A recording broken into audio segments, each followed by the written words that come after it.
The strong public presence of the Kirk in the political and civil world is very important to us all, and a strengthened and revitalised Church of Scotland can only be a good thing for all Scots and for the common good in our country.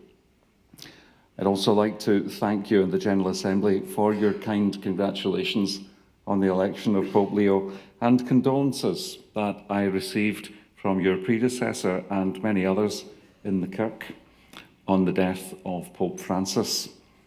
We were also honoured by the presence of the Principal Clerk at the Requiem we held for Pope Francis in my cathedral just 3 weeks ago today, as it happens. Although I never quite managed to get Francis to visit Scotland, he nearly did. Back in 2021, when COP26 was being celebrated in Glasgow. I fear, however, he may have been put off slightly. He was famous for liking to travel in small, unflashy cars, once travelling to the United Nations in New York in a Fiat Cinquecento. But when the Swiss Guards visited me in Edinburgh and saw my Vauxhall Corsa EV and contemplated the Pope riding in it along the M8 to Glasgow at 95 miles an hour, I think even they began to get cold feet. In any case, 10 days from the summit, Pope Francis's doctors advised him not to come, and that was that. Nonetheless, he did give us in Scotland his support as we endeavour to move the Scots College in Rome to the city centre, and we will always be deeply grateful to him for that. More broadly, though, he was someone who reminded us of our duty to be merciful, to stay close to the poor, and to listen to each other. He was someone who knew his own mind. He was a man of prayer. He was a man of faith. May the Lord be merciful to a man who was always merciful. Moderator, your time in office also comes just as Robert Prevost takes up his tasks as Pope Leo and as Bishop of Rome. We have to go back to 1989 to find a pope as young as he is.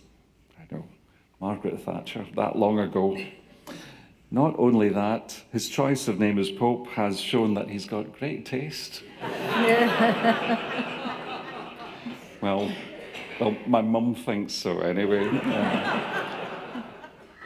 Joking aside, Pope Leo celebrated the inaugural Mass of his pontificate just yesterday in Rome, during which he said the following: "I was chosen without any merit of my own, and now with fear and trembling I come to you as a brother who desires to be the servant of your faith and your joy, walking with you on the path of God's love, for he wants us all to be united in one family."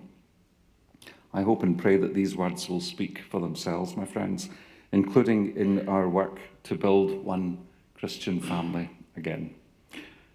As we all anticipate what the time of Pope Leo is going to look like for our church and our friends, we can see already that he is someone with a remarkable hinterland of talent and experience, and in spite of Ladbrokes not noticing him, more importantly, he was noticed by those who count his brother cardinals, and he does appear to be a very canny and wise choice for this burdensome office at this important time. Be assured that I will convey your good wishes and prayers to him in the coming days. Finally, while I have the floor, and then we can all get our break, I would just like to say how pleased my fellow Catholics and I are that His Majesty the King has chosen to send a Catholic as the Lord High Commissioner this year. With the blessing of my brother bishops, I did something I've never done before. I wrote to the King to express our gratitude to him for this gracious gesture.